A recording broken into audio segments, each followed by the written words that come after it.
Hi, everybody. My name's Derek. For so many, this is the first time you've ever seen me. I teach history, but I mostly teach up at Everett. I've been moonlighting at Edmonds for a couple classes this year, but my main institution is Everett. And at Everett, I'm part of our AI task force, doing a lot of work on AI pedagogy on campus.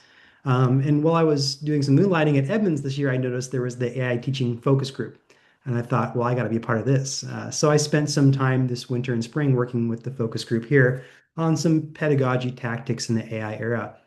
And as part of that focus group, we're asked to share out our contributions to the wider campus. And we're going to do this a couple ways at the Teaching and Learning Day coming later this year, as well as this department meeting whenever you're able to see this video. So, it's a couple things that we were working on. I was working with Rachel Phillips, Lily Fox, uh, Darren Linker.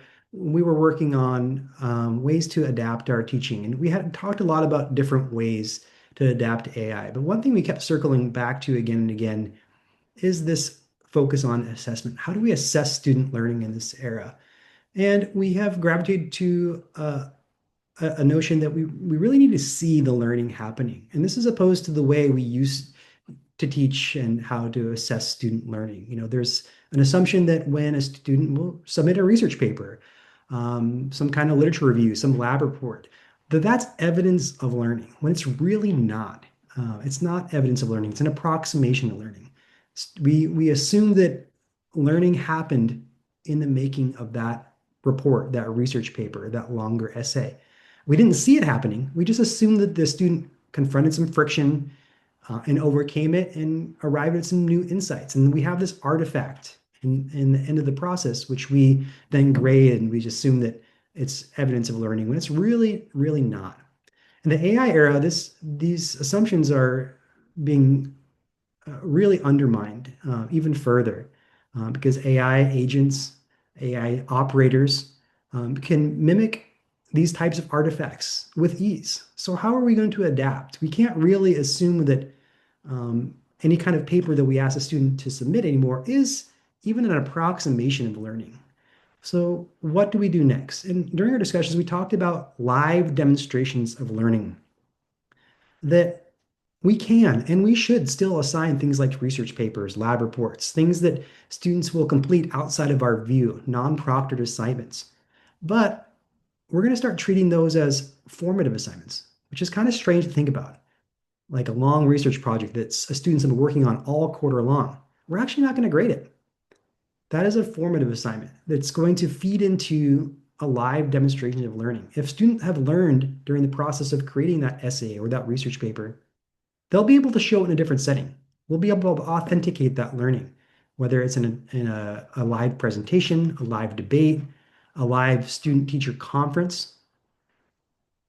And in these ways, we can make sure that students hold them accountable. They're still learning, and there's many benefits to this. For instance, we don't have to spend time as teachers trying to disaggregate, pull apart, tease apart all the different ways that AI may or may not be in a piece of writing. What's authentic learning? What's AI output? Where's the maybe it's a little bit of both. We don't have to do that anymore. Students might find that AI might be useful for them as they're building these projects, and they don't have to necessarily defend themselves. They're going to show their learning in another setting.